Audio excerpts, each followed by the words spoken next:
Olá para você que acompanha aqui a nossa programação multiplataforma. Hoje a gente vai debater um tema que vem ganhando destaque no Brasil, um tema efervescente. A gente está começando aqui mais uma edição do Câmara em Pauta e a gente vai falar sobre a regulamentação das casas de apostas, mais conhecidas como bets. Vamos discutir aí um pouquinho sobre os impactos dessa indústria em termos de arrecadação, regulamentação e saúde pública. Para isso, temos aqui dois especialistas hoje que vão abordar diferentes perspectivas sobre o tema. Eu apresento para você André Gelfi, que é diretor-presidente do Instituto Brasileiro do Jogo Responsável. Olá, André, seja bem-vindo ao Câmara em Pauta. Muito obrigado por aceitar o nosso convite. André, é um prazer estar aqui para participar desse debate e trazer a nossa perspectiva sobre esse assunto tão pertinente que está sendo discutido hoje por toda a sociedade brasileira. Muito obrigado pelo convite. Tamo junto, vamos discutir bastante aqui. A gente recebe também o Edilson Braga, que é psicólogo clínico da Faculdade de Medicina da USP, do Hospital das Clínicas, e especialista em transtorno do jogo. Edilson, muito obrigado também, seja muito bem-vindo ao Câmara em Pauta. Obrigado, bom dia a todos, e é um prazer estar aqui para debater, um assunto de tão relevância. Tamo junto. A gente também chegou a fazer o convite para o pessoal da Secretaria de Prêmios e Apostas, né, ligado aí ao Ministério da Fazenda do Governo Federal, mas a gente não conseguiu um representante aqui, então a gente está sem a posição do governo, mas a gente tem as informações aí que a gente vem coletando da mídia, que vem sendo discutidas aí em todo o território nacional, então a gente vai tentar aqui, na medida do possível, passar pelo menos as informações que a gente tem, mas a posição exata do governo a gente não vai ter aqui no programa, mas teremos aí duas visões bastante interessantes. Eu vou começar, então, com o André. É bom ressaltar, né, que hoje as casas de apostas já têm aí uma legislação, está começando a haver uma legislação para se regulamentar, para que a partir do ano que vem as casas legais apenas fiquem aí no Brasil. Me parece que agora, no dia 1º de outubro, algumas já deixariam de operar, alguns sites já deixariam de estar no ar, enfim, para que se regulamente isso, se legalize isso da melhor maneira possível.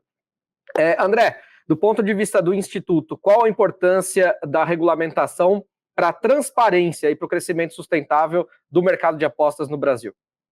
Leandro, a regulamentação é fundamental e imprescindível, é a pedra angular para que a gente consiga, de fato, organizar esse mercado que foi legalizado em 2018, regulamentado em 2023, e cuja regulamentação, a infrarregulamentação foi concluída no final de julho, e a gente agora está presenciando as consequências dessa regulamentação, com o bloqueio dos sites que não foram registrados frente ao regulador, ao Banco Central, e em janeiro temos aí o mercado de fato trabalhando absolutamente supervisionado e controlado pelo ente regulador. É fundamental que a regulamentação esteja posta para que a gente possa tratar dessa indústria de forma sustentável e controlando as externalidades, publicitando da forma correta.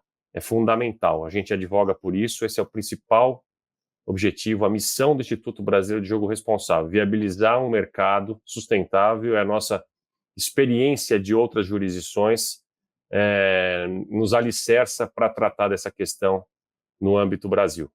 E do que você tem visto até o momento sobre a regulamentação, sobre o que você tem discutido, como é que é isso do ponto de vista do Instituto? Essa regulamentação está atendendo aí ao que vocês imaginam? Olha, ela está ainda no papel, né? A gente ainda não tem a implementação definitiva dela. Do ponto de vista teórico do que foi sacramentado e publicado, as obrigações, elas são bastante pertinentes. O que a gente precisa é urgentemente que elas estejam valendo. Hoje a gente ainda não tem a regulamentação valendo, né? E não é por outro motivo que a gente está tendo essa conversa aqui hoje para entender essa bagunça que está acontecendo hoje no Brasil em torno dessa atividade de apostas. Era por isso que a posição do governo era importante, mas a gente vai tentar aqui tocar o programa da melhor forma possível. Vamos ouvir um pouquinho do Edilson falar também em termos de saúde pública, né, Edilson? Porque eu já vi você dando entrevista aí para diversos órgãos de comunicação. A última entrevista que eu vi, se eu não me engano, foi para o portal UOL, e você fala muito dos riscos que são associados ao jogo patológico, né? Não é à toa que você aí é um pesquisador e conhecedor do transtorno do jogo. Como é que você enxerga, ou vocês enxergam, o crescimento das casas de apostas nesse cenário? Como é que o jogo pode ser encarado hoje no Brasil? É um vício, uma relação saudável, enfim? Bom, nós vivemos uma epidemia, né? A epidemia do jogo. Porque hoje nós temos a facilidade de estar na palma da mão, né, a tela. O que a gente observa, sempre os nossos atendimentos, é que o relato ele levanta pensando no jogo, já pega, até mesmo antes de um café, ele vai conferir alguma aposta, vai apostar, né, e assim ele transcorre durante o dia. Né? Ele levanta e vai dormir com o celular na mão, né? Inclusive de madrugada e etc. Então, está sendo realmente muito complicado. Houve uma explosão no número, né, de inclusive pacientes que chegam no nosso ambulatório. Nós temos como uma fila de espera lá enorme, né, para dar conta. Então, a gente está vendo com muita preocupação, porque é um transtorno seríssimo, né, que ele não vem sozinho. Não é, se já não bastasse o transtorno no jogo, com alto índice de adoecimento, índice de ideação suicídio e de suicídio, né, ele não vem junto, ele não vem sozinho, ele vem junto com o transtorno da ansiedade, com o transtorno da depressão. Então, acomete muito seriamente, não só o jogador, porque a gente fala muito em jogador, né, e tem que falar mesmo, mas ele não vive sozinho. Ele não adoece sozinho, adoece a família toda. Né? Se você pegar os relatos, tanto é que ele quase sempre chega no nosso ambulatório, trazido pela família.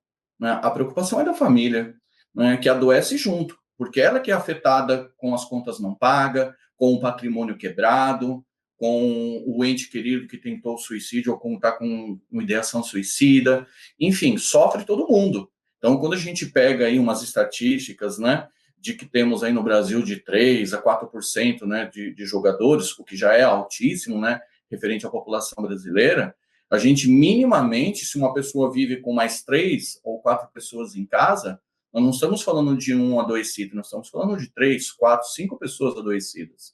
Né? Isso é muito sério, isso é muito importante também de se colocar.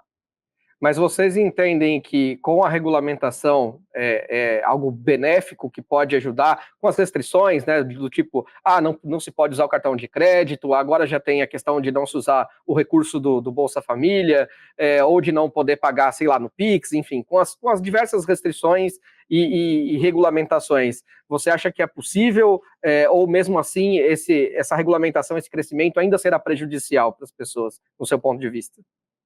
Claro, eu concordo com o André que é fundamental, urgente, realmente regulamentar da melhor maneira possível, né? E, obviamente, colocar em prática, que nós não temos ainda, né? Isso realmente em prática. O governo vai anunciar, né, quais são as bets que vão poder operar aqui no Brasil, né? Que se inscreveram e etc. Então, só que ainda assim, essa regulamentação, eu chamo ela, porque é um fato, ela vai se prestar à redução de danos. Ela não resolve o problema da saúde. Né? Ela é uma redução de danos. Se for muito bem regulamentada e principalmente fiscalizada, né? Porque não adianta regulamentar se não fiscalizar, não adianta eu falar que o cara não pode usar um cartão de crédito, que ele não pode, se ele pede para sair da plataforma, né? E isso não está acontecendo. Então, tem que ter aí uma fiscalização, essa secretaria que será criada, como que ela vai operar, né? O governo é muito importante nessa situação, porque senão também nem redução de dano nós vamos ter, porque nós estamos falando de algo muito sério, um transtorno seríssimo, um alto poder viciante e que está cometendo principalmente os jovens. E os jovens, não só por um espírito inovador, ele acha que ele vai ganhar dinheiro, que até uma profissão, que ele vai se dar muito bem com isso, né? Ele tem um cérebro também ainda em desenvolvimento, em maturação. E a chance desse jovem, se para todo mundo já é difícil, ter um alto poder viciante, imagina para o jovem, pior ainda. Né? Então, a nossa preocupação, acreditamos sim que a regulamentação é fundamental, essencial, como redução de danos. Só no decorrer de 2025 em diante é que nós vamos saber, ter uma ideia de o quanto isso foi eficaz, estará sendo eficaz ou não. A gente pressupõe, né, que com a regulamentação haverá fiscalização. Se eu não me engano, o número mais ou menos de casas de apostas que registraram interesse em se regulamentar, em serem aí consideradas dentro da lei, foram 108 e 113 atividades, né, porque algumas exercem aí mais de uma atividade. Mas a gente espera que com um número limitado, né, seja mais possível fiscalizar. Ô André, o que a gente pode entender, nesse caso, por jogo responsável? Essas restrições aí que talvez venham junto com as regulamentações, você acha que contribuem para um jogo responsável? O que dá para a gente entender esse conceito de jogo responsável? Olha, Leandro, a sua pergunta é a pergunta que eu todo dia procuro... De $1 milhão. Procuro olhar no espelho e entender se de fato eu estou sendo fator de soma para responder de forma concreta. Eu acho que a regulamentação, fazendo o gancho que o Edilson colocou, ela é o mínimo denominador comum. Isso não quer dizer que ela seja absolutamente suficiente, que a gente passivamente, entendendo a oferta, né, as casas de apostas, tem que fazer aquele mínimo de forma passiva e nada mais do que o mínimo. Na minha cabeça, como brasileiro, se a gente está aqui observando e tendo esses inputs, esses elementos novos para trabalhar e para, de fato, reduzir, né? Ou seja, hoje a gente tem uma situação, a gente quer chegar numa situação melhor lá na frente. Como que a gente vai fazer isso de forma coletiva, né? Eu não sou médico, eu sou administrador e tenho uma responsabilidade como presidente de uma entidade que representa os grandes operadores globais de tratar desse assunto. Então, eu posso ser cobrado por isso e vou fazer o que tiver ao meu alcance para que a gente, de fato, no Brasil, consiga lidar com a realidade social de uma forma pertinente, não de uma forma esquizofrênica. Não, tem uma receita aqui que a gente já viu funcionar num outro país, não necessariamente parecido com o Brasil. Não é por aí, né? A gente tem que construir a solução de acordo com a necessidade de cada indivíduo, né? Os indivíduos que passam ali têm histórias, é o que a gente está... É uma pessoa que está com um problema, um jovem, está trazendo uma dor de cabeça para o pai, que provavelmente vai ter que ir lá e resolver o problema, que ele deixou uma dívida de jogo, para a mãe, que está preocupada, porque ele não está estudando, porque ele está jogando, que ele acha que vai ficar rico, porque ele está escutando influência, que conta uma história completamente inverídica para ele, surfando no desconhecimento da sociedade brasileira. Então a gente fala de conscientização enquanto a campanhas de educação para explicar que jogo não é forma de você ganhar dinheiro, é um entretenimento para ser tratado com muito cuidado, porque de fato ele dispara lá dopamina, né? A gente vive numa sociedade que está viciada em dopamina, né? Não é a questão do jogo, é a questão do vício em videogame, a questão do vício em conteúdo, né, em plataforma digital, é o vício compulsivo nessa sociedade que a gente está vivendo hoje, nesses dias de hoje. O jogo é mais um elemento, é muito fácil, está na tela, aperta o botão. Esses sites, a maioria deles não está no Brasil. Aliás, em tese, todos estão fora do Brasil hoje, né? Como é que você vai tratar dessa questão? A regulamentação, ela precisa colocar esse mínimo e cobrar, sim, que a gente esteja, de fato, trabalhando para mitigar esses indicadores que vão começar a aparecer de forma mais estruturada, né? O que o Edilson trouxe é a ponta do iceberg, são testemunhos, assim, mas a gente precisa ter sistematização, trabalho colaborativo integrado com o Ministério da Saúde, com o Ministério da Responsabilidade.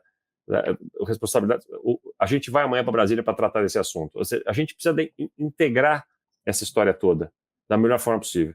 O Instituto tem claro que, a partir da regulamentação, isso é viável de se fazer. Hoje, do jeito que a gente está de mãos atadas, porque a informalidade ela está absolutamente espalhada. É muito fácil para um mal intencionado botar um site de pé e enganar um brasileiro. É muito fácil, isso está acontecendo, a gente está conversando, isso está acontecendo. É um site que você nunca ouviu falar, com uma proposta para você ficar rico, com uma foto que tem apelo para a juventude. Você não sabe onde está aquele site, ele te faz um Pix. Se você tiver muita sorte, aquele Pix você ainda vai poder jogar. Porque tem uns que você aperta o botão, fez o Pix, quando você vê não tem o site.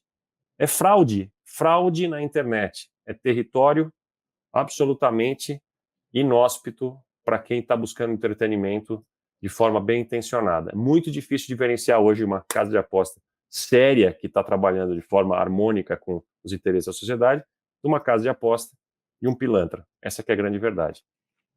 É por isso que é importante depois a gente ter a lista certinha das casas que deram ali o nome para se regularizar, né, que querem fazer aí essa regulamentação e participar, evidentemente, de uma forma legal. Mas só antes de ir para o intervalo, eu queria entender um pouquinho do conceito mesmo de jogo responsável. O que é o jogo responsável? É a pessoa que vai lá e, sei lá, faz uma aposta na loteria no fim de semana, faz aquela fezinha, ou ele, sei lá, joga 2, 3 vezes e ele consegue não jogar, porque a condição clínica dele ajuda, biológica ajuda. Eu queria entender o que vocês, se há um conceito de jogo responsável.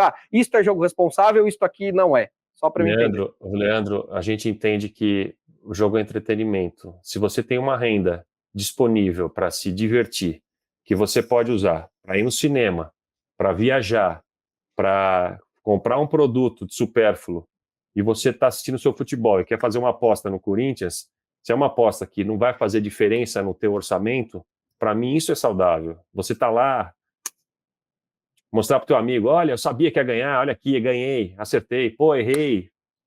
A zoação do amigo, a resenha, nesse âmbito é saudável. Agora, nesse âmbito, fazer com os amigos. Agora, quando passa desse ponto, quando vira uma obsessão, que você vê que você está deixando de trabalhar, de estudar, de dormir, está tendo problema para pagar seus boletos em função de jogo, ora, não está certo.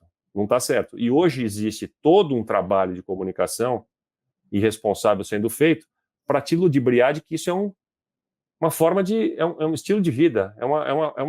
Tem curso na internet, você vê tem influencer dizendo que tem estratégia para ganhar dinheiro apostando. Só que ele não ganha dinheiro apostando, ele ganha dinheiro vendendo curso por R$800 para você ficar rico apostando. É o fim da picada. É como o curso para ganhar na loteria, exatamente. É isso. Mas agora acho que o conceito... São enganadas, né? Não, agora acho que o conceito ficou bem colocado. É um dinheiro para entretenimento. Você pode usar no cinema, no teatro, para viajar, para ir ao restaurante, e você pode fazer ali a sua aposta, sem prejudicar o seu orçamento. As casas de apostas estruturadas, nos tempos de inteligência artificial, elas têm plena noção de quanto é a renda daquela pessoa, qual o horário que ela está usando para consumir aquilo, quantos anos ela tem aquele perfil. Não é muito difícil você cruzar as informações e entender que uma pessoa que está passando mais de 2 horas dentro de uma sessão e está gastando um valor importante dentro do orçamento dela, porque a gente, a partir de um montante, política interna das próprias empresas, a gente pede a comprovação de renda, até por uma segurança, para entender se não tem lavagem de dinheiro, se aquilo está de fato acontecendo de uma forma equilibrada. Você tem plena condição de, primeiro, orientar, e se você entender que aquilo ali realmente é um problema onde o controle foi perdido, você limita. Comigo você não vai apostar mais do que isso. Você não vai ter um problema, porque aquele cliente ali está precisando de ajuda. E o caso mais grave, a gente encaminhar, porque nós não somos médicos, mas se tem um caso, olha, realmente esse aqui não passou, a gente não conseguiu tratar dessa questão, a gente precisa encaminhar para a esfera médica, né? Então, isso, o que eu estou falando para você, não é o que a gente gostaria de criar. É assim que funciona na Inglaterra, é assim que funciona na França, é assim que funciona nos Estados Unidos, é assim que funciona no Canadá. Os Estados Unidos é um mercado mais recente, passando problemas, inclusive, parecidos com os do Brasil, por incrível que pareça. Perfeito, André. Essas realidades sociais diferentes. Deixa eu só fazer uma pausa aqui, porque a gente já estourou o primeiro bloco, na verdade, e aí eu quero aprofundar, inclusive, esse tema com o Edilson aí que você falou, da parte de saúde na volta. Mas acho que o conceito de jogo responsável, que era algo que eu queria que você me dissesse, ficou bem claro. Eu vou fazer uma pausa aqui, a gente vai para o intervalo, na volta a gente continua aprofundando esse tema aqui, falar um pouco também, entender melhor do Edilson, quero saber o que é o transtorno do jogo, o que é exatamente o transtorno do jogo, como ele pode ser causado, exatamente, o que dá ali o start, né? E se a gente tem condição de atender a essas pessoas, porque com a regulamentação ou com o aumento da oferta, com certeza haverá um aumento nessa demanda também. Ele falou que tem uma fila de espera, e é isso que a gente vai entender daqui a pouquinho, depois do intervalo. A gente já volta.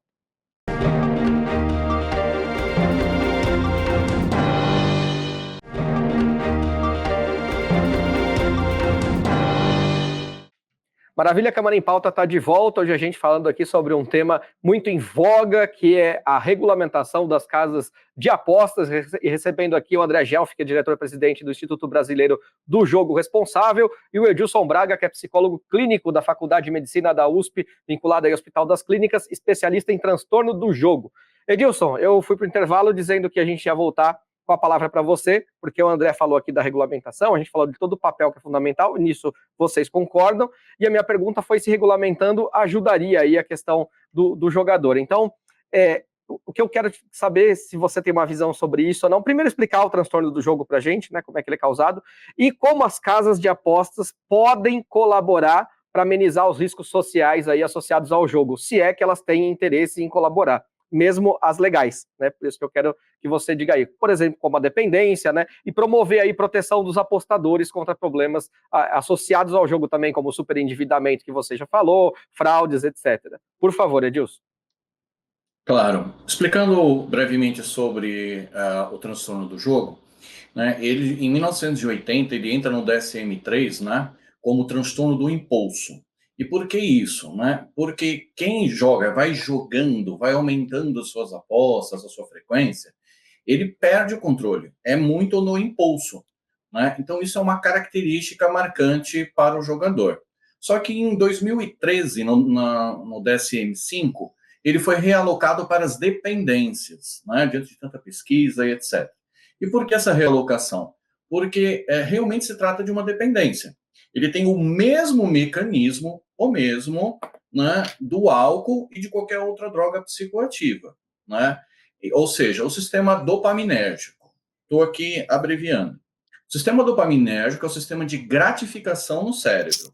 Então, quando a pessoa, né, apesar do jogo ser comportamental, ele vai lá, ele se excita com a possibilidade de ganhar, enfim, ter os seus acertos, etc., fazer um dinheiro, quem sabe salvar o final de semana, né, do ponto de vista financeiro, enfim. Essa pessoa vai lá e faz a aposta. No ato de apostar, independente se ganhou ou não, a dopamina é despejada no cérebro. Ele tem uma gratificação ali, né, uma recompensa ali, um bem-estar ali. E isso é um poder viciante, né, que o jogo tem. E se ganha, né, quando ganha, porque de vez em quando vai ter que ter um ganho, né, porque senão ele pararia também de apostar, né, no médio e longo prazo, aquilo também é excitante, né, e mais dopamina. Então, o jogo não basta só ganhar que ele é iludido, não. Basta apostar para ter esse sistema de recompensa, né, de gratificação no cérebro. Ele tem um alto poder viciante. Em muitos estudos, ele é comparado a, por exemplo, a fissura, né, essa coisa do craving, né, de jogar, etc., da cocaína, do crack. Então, o poder de vício, né, de causar o vício, numa linguagem popular, né, mas aqui, melhor dizendo, a dependência, ela é altíssima por conta desse que é o mesmo sistema que causa dependência para álcool e outras drogas, né? Com um agravante na questão do jogo, Leandro, que é o quê? Ninguém toma álcool, né? Ninguém toma, um modo de dizer, né? A não ser aquela pessoa que já está com um alto comprometimento, mas ninguém vai tomar álcool o dia inteiro, né? A noite inteira. Ninguém vai usar uma cocaína, por exemplo, de manhã, tarde, noite, na hora do meu intervalo, tal, à noite, de madrugada, né? As pessoas morreriam de overdose, provavelmente, né? Agora o jogo eu consigo fazer isso, né? Então você vê a exposição que fica, É a mesma coisa para a sociedade entender. Imagina se fosse possível a gente fazer um estudo desse, de colocar lá um grupo de pessoas que vão usar, por exemplo, cocaína de manhã, tarde e noite, em vários momentos do dia, da madrugada. Pega essa mesma pessoa daqui 2, 3, 4 meses. Né? Qual a probabilidade dela ter se tornado uma dependente da cocaína? Né? É altíssima. Ou seja, com certeza ela estará dependente. Com o jogo é o que acontece. Né? Ele está jogando o tempo inteiro. Eu acho que quem já não ouviu falar, talvez até já não presenciou, né? O jovem, o adulto, não interessa, a pessoa que já está se comprometendo ou já está comprometida com a questão do jogo, ela evita compromissos sociais, ela evita sair de casa, ela vai perdendo a libido, o prazer de fazer qualquer outra atividade. Se ela andava de bicicleta, ela deixa de andar, se ela fazia algum esporte, ela deixa de fazer. Por quê? Porque o jogo está tomando o interesse dela. E mesmo numa reunião social, essa pessoa está com o celular na mão, né, conferindo as apostas, apostando mais, tentando recuperar o dinheiro perdido, e ela não para. E o sistema de gratificação no cérebro ali. Então, é a mesma coisa, eu brinco, né, falando assim, o cérebro de uma pessoa antes das apostas é uma rua pacata, né, com carro eventualmente vindo e indo, pessoas eventualmente indo e vindo, e após um certo tempo de jogo, essa rua que era pacata, agora ela virou, aqui em São Paulo, né, a ladeira Porto Geraldo, 25 de março, né, com aquela frequência, aquela coisa frenética. É como vai ficar o cérebro de um apostador de jogo no decorrer de um tempo, né? Então, esse é o problema da situação. O foco acaba mudando, né? Aliás, eu acho que dá para a gente comparar, Edilson, com algo que as pessoas, muita gente já viu, se não viu, digo aqui até que assista, não é fazendo propaganda, mas é uma coisa que eu acho que é benéfica para todo mundo em termos de saúde mental, que é assistir ao Divertidamente, né? A animação da Disney Pixar, tanto o 1 como o 2, que explicam mais ou menos o que acontece no nosso cérebro. No caso, é uma adolescente, mas dá para entender o que são as crises de ansiedade, as emoções positivas, as negativas. Eu acho que dá um pouco para a gente fazer esse paralelo. Tá? Daqui a pouco eu quero que você me fale da demanda, né, se a gente tem estrutura para atender essa demanda, mas antes eu quero ouvir o André. André, você citou aí alguns modelos internacionais, né, como é na Inglaterra, enfim, que é um lugar que já tem aposta há muito tempo. Você disse que terá reuniões também importantes aí para poder entender um pouco melhor sobre isso, sobre as propostas do governo. Do que você está acompanhando, a gente tem adotado algum modelo que tem sido feito em outro país, ou a gente tem que dar aqui mesmo a nossa cara? Por que caminho a gente está indo? Olha, a regulamentação, ela tomou como base as referências, sim, mas ela foi feita de acordo com a realidade brasileira. As experiências, elas são externas, né? A gente não tem experiência interna nesse assunto. A regulamentação é a primeira versão dela que a gente teve publicado. Com relação ao encaminhamento da questão da compulsão, acho que a partir da regulamentação a gente vai ter capacidade de estruturar tudo isso no Brasil, né? Tem casos de sucesso, casos que não foram muito adiante, e a gente precisa construir isso, né? Tanto com o Ministério da Saúde quanto com as partes. Eu, inclusive, estou muito feliz de ter o privilégio de conhecer o Edilson aqui, porque a gente pode ter uma conversa para frente e ver como é que a gente pode ajudar. Como os segmentos precisam se conversar, né, André? Pode ajudar, porque o Instituto representa as operadoras têm interesse de participar disso, botar a mão na massa, entendeu? Eu acho que a gente pode trabalhar juntos, construir algo que faça sentido, né? Não trazer um prato feito, entender de fato o que está acontecendo e a partir daí a gente fazer isso acontecer.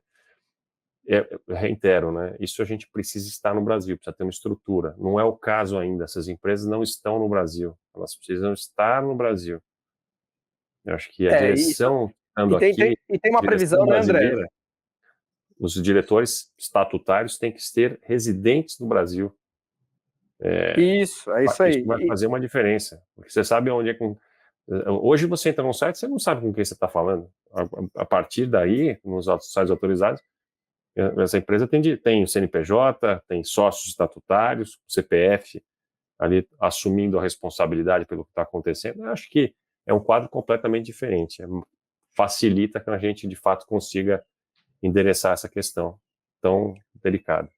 Precisa ter pelo menos um sócio brasileiro e ele ter aí 20% do capital atrelado à empresa, isso mesmo, é um pouco das regulamentações. Além disso, é bom falar, foi uma pena que ninguém do governo federal pôde participar aqui com a gente, mas a gente tem pelo menos algumas informações que a gente captou, né, que o governo pretende arrecadar aí quase 3,5 bilhões de reais com a regulamentação das casas de aposta, porque não deixa de recolher o imposto, e o imposto, a taxação, é importante, inclusive para ser justamente um balizador, um regulamentador, e tem algumas situações também, alguns outros dados aqui que eu acho legal passar, Tem uma pesquisa do Instituto Locomotiva que mostra que 1/3 dos apostadores tem dívidas. 1/3. Não são todos, mas uma parte tem, né? Como o Edilson também estava falando. Quase metade deles é formada por jovens na faixa dos 20 anos. Então, aquilo que a gente falou do jovem com um celular na mão conseguindo fazer a aposta. E 34% pertencem às classes C, D e E. Quer dizer, as pessoas aí com um pouco mais de dificuldade financeira. E em 2023, o valor total gasto pelos brasileiros em apostas online foi de 54, pasmem esta cifra, 54 bilhões de reais. E as casas de apostas pagaram, em termos de premiações, aí um pouco mais de 200 milhões. Quer dizer, a banca acaba ganhando. Ô Edilson, e a gente tem estrutura suficiente na saúde pública para atender essas pessoas que precisam? Não. O que acontece, né? Inclusive, pegando uma carona no que o André falou, para explicar melhor essa sua questão, Leandro, é que assim, a definição, né, do jogo responsável. Então, seria uma pequena quantia do orçamento que eu vou direcionar para o lazer, seja, né, o cinema, assim como a gente vai ao cinema, ao teatro, sair para, né, fazer uma refeição com a família, enfim. Então, seria essa parte do orçamento, né, que seria responsável, né, ou seja, para o entretenimento. Mas qual que é o problema que esses números mostram e o que a gente vê no ambulatório e etc? É que esse orçamento, em teoria, para o lazer, ele está sequestrado totalmente e somente para o jogo.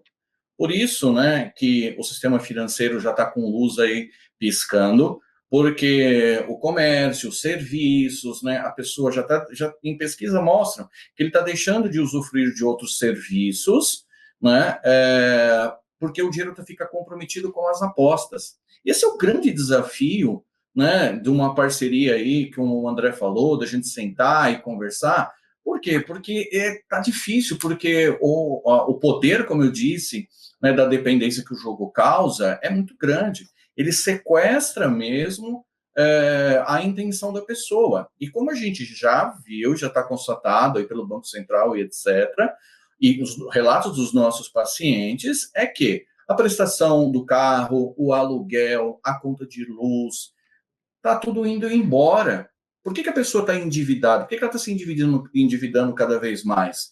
Porque, inclusive, a pessoa recebeu o salário, estou dizendo relatos, a pessoa recebe o salário e etc., quase que instantaneamente já foi tudo para o jogo, porque não tem uma trava, né, ainda não tem essa regulamentação que trave. Sei lá, eu vou falar qualquer valor aqui, que ela pudesse apostar por dia apenas R$100, dependendo do que é C, D e E, isso já é muito alto, né? Então, de repente, cada trava, cada perfil, aposta de R$20 no máximo, quem sabe, enfim, porque hoje o orçamento das famílias estão totalmente comprometido, ele não está conseguindo ter esse discernimento.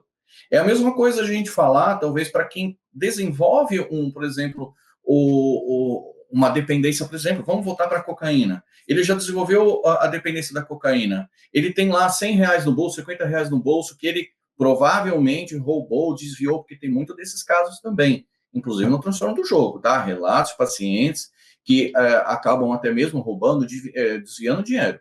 Então, essa pessoa, quando pegou aqueles R$50, o dependente, por exemplo, ele não pensa, vou ali comer alguma coisa com alguém, vou participar de algum evento, vou no cinema, assistir o filme que eu quero, tal.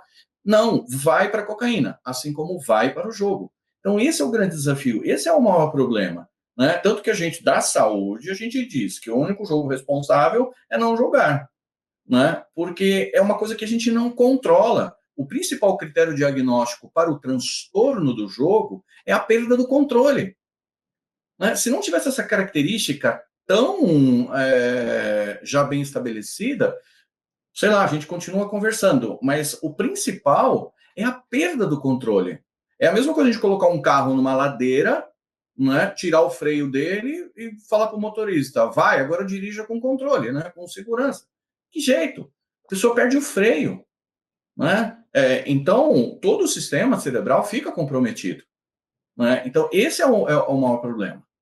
É interessante que na sua posição não existe jogo responsável, e depois eu quero ver como é que o André responde essa questão, se o melhor para evitar um jogo irresponsável é não jogar. Mas eu preciso fazer aqui um break, eu vou para o intervalo, na volta o André responde essa questão, e também, André, eu vou querer ouvir sua opinião, a opinião do Instituto, sobre a regulamentação, se a gente consegue combater com um pouco mais de eficiência ou eficácia a tal da lavagem de dinheiro, porque se usa muito aqui no país loteria, casa de aposta, esse inclusive é um dos motivos até hoje citados para não se liberar o jogo físico, né, em cassinos, bingos, para lavar dinheiro. Então a gente vai fazer mais uma pausa aqui. Na volta eu quero ouvir você aqui falando sobre o que o Edilson disse, se o melhor é não jogar ou se dá ainda para ter um jogo assim responsável e se a gente consegue combater melhor com essa regulamentação aí a lavagem de dinheiro. Pausa e já voltamos.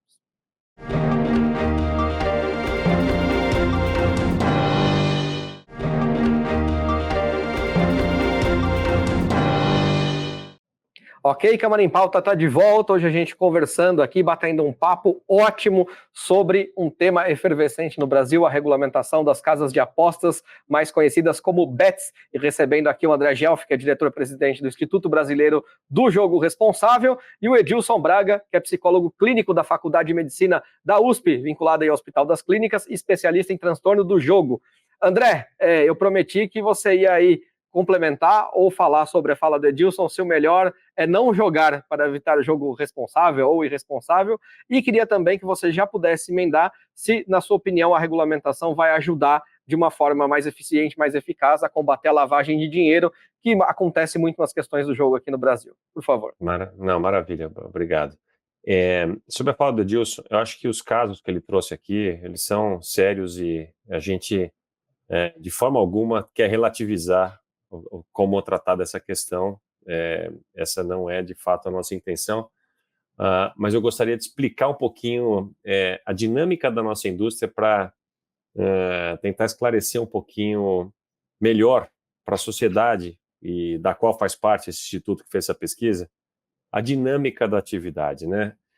O depósito que é feito num site para ser apostado, muitas vezes ele vem acompanhado depois de um saque, que é quando você faz um depósito, faz uma aposta, se você ganhou a aposta, você faz um saque. Quando a pesquisa é colocada, ela fala dos valores que foram apostados, mas não fala dos valores que eles foram ganhados.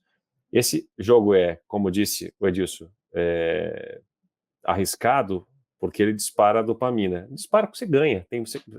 Você tem uma recorrência de premiação, que é o que dispara a dopamina, acontecendo. Então, tendo esse contexto, é importante que a gente não perca esse número de vista. Quando você fala para mim que o mercado é um mercado de 50 bilhões e que o apostador só ganhou 200 milhões, esse número não faz sentido. A indústria não é uma indústria de 50 bilhões. A indústria, e a gente tem claro esses números, que a gente acompanha, a indústria brasileira, o número, se você pegar o Santander, pegar o JP Morgan, pegar o Itaú, pegar H2, inclusive o Banco Central, o número do Banco Central fala de 35 bilhões. A gente trabalha, mas parece mais realista, os números dos bancos, por volta de 25 bilhões de reais. 25 bilhões de reais é de fato o que o brasileiro perdeu em 12 meses com apostas. Ele apostou muitíssimo mais do que isso, e a diferença entre o apostado e o que ele recebeu em prêmios é, de fato, a receita das casas de aposta, a receita de intermediação. A margem num mercado regulado das casas de aposta é por volta de 7%. Cada 100 que você recebe em aposta, você paga 93 em prêmios. As casas de aposta cobram 7% para essa intermediação. Esses são números de mercados maduros. No Brasil, no mercado regulado, isso deve ser mais ou menos nessa linha. É um mercado de 25 bilhões de reais, sim. Quando você coloca 25 bilhões de reais dentro do PIB de consumo brasileiro, isso é menos de 0,3% do consumo brasileiro. Esse número, do ponto de vista relativo, ele é pequeno, e não é por outro motivo que, quando você pega os consultores que falam sobre essa indústria, eles estão dizendo que o mercado brasileiro ainda é um mercado imaturo que vai crescer muito. Isso não estou falando isso para dizer que o brasileiro não tem problemas com vício. Eu acho que o problema está claríssimo. O que a gente tem problema é que não tem controle, e a regulamentação não está posta e que não tem um encaminhamento claro. Agora, do ponto de vista relativo, o mercado está longe de preocupar, a família brasileira está endividada, isso está longe de ser uma questão, e existe uma agenda aí institucional e um interesse por parte de quem está patrocinando esse movimento, essas pesquisas, para encontrar um bode expiatório para tratar da sua respectiva agenda na reforma tributária. Então, o Brasil tem que tomar um pouco de cuidado para não ser manipulado diante do que tá posto. Essa questão é um pouco mais sofisticada do que isso. Com relação à pergunta... Mas para isso que a gente faz programas como esses, né, André? Exatamente. Por favor, pode concluir. Com relação à sua pergunta, a melhor forma é não jogar, eu vou te dar um testemunho pessoal. Me falam que bebida faz mal. Eu tenho 49 anos, vou fazer 50 anos. Eu entendo que faz mal, se você abusar. Agora, eu não vou deixar de tomar minha taça de vinho, porque para mim me parece um radicalismo. Eu deixar de ter um prazer com uma coisa que eu gosto, que para mim muda a experiência de jantar com a minha esposa, tomar uma taça de vinho, porque a bebida faz mal. São as escolhas da vida. Acho que depende de como você faz as suas escolhas, entendeu? Eu não acredito em radicalismo. Isso é sempre ruim. Assim, será que é sempre ruim? Para mim faz bem. Eu faço uma aposta de vez em quando. Eu não vou entrar nessa questão. Na minha cabeça, o que não pode é fazer mal para você. Eu acho que é muito pessoal. E eu acho que as nossas escolhas são as nossas escolhas. Quem está precisando de ajuda, maravilhoso que precisa de ajuda, mas assim, na essência, eu acho que proibição não combina com uma democracia, na minha cabeça.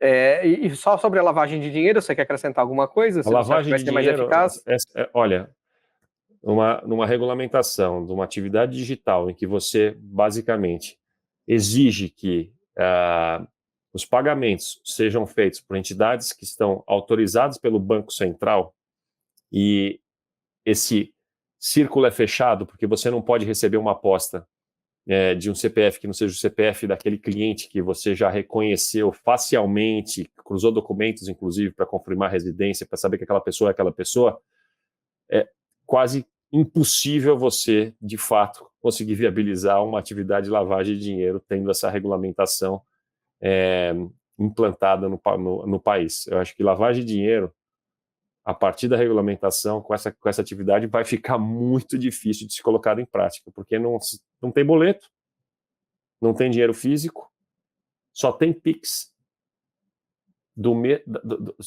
O dinheiro tem que vir da conta bancária daquele cliente que você já reconheceu que é o teu cliente. Então, o dinheiro está todo ele traqueado. Eu acho que, quanto a isso, o regulador, trabalhando com o Banco Central, foi bastante feliz, e a gente está bastante confortável de que essa não vai ser uma externalidade relevante a partir da regulamentação. Esperamos aí que isso seja factível mesmo. Edilson, a gente falando aqui de regulamentação, né, de colocar as leis aí no papel, quais políticas de prevenção e tratamento você acha que poderiam ser incluídas numa eventual regulamentação aí, ou na lei que pode ser aprovada? O que você acha que poderia estar escrito lá? Porque não sei se tem algum capítulo que prevê isso, né? Então, se tiver, o que você acha que poderia ter como prevenção e tratamento ali na própria regulamentação? Perfeito. Só antes, Leandro, se me permite, eu gostaria de falar com o André algumas questões que ele colocou aqui, só para corrigir algumas situações que é preciso né, a sua audiência, a sociedade entender. A dopamina, esse mecanismo, ele não é só ativado quando a pessoa ganha. Como eu disse aqui no início do programa, o simples fato, o simples ato de apostar, abrir o celular e fazer a sua aposta, já existe, né, a descarga de dopamina. Né? Uhum. Então, por isso que ele tem um alto poder viciante, que ele não precisa ganhar. Claro que no início, quando se ganha, né, e tal, também é um fator bem relevante de você ter aí o sistema dopaminérgico em ação, né, fazer a ladeira Porto Geral lá entrar em ação.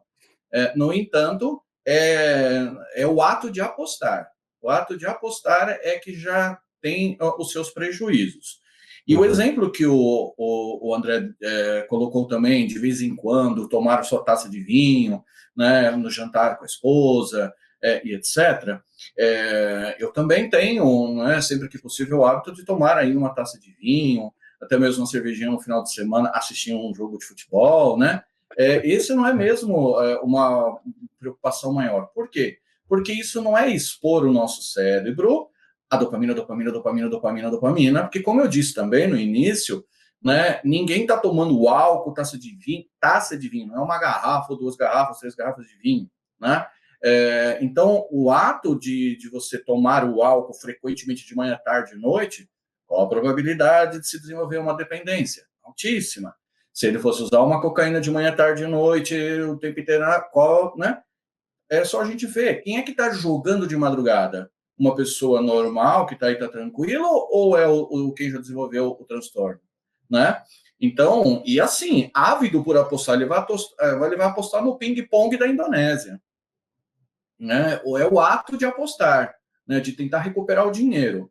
Como também disse o André na questão aí da distribuição da renda, claro que vamos ver como é que fica a regulamentação, a fiscalização e tudo mais. Importantíssimo, não tenha dúvida, é o caminho. Né?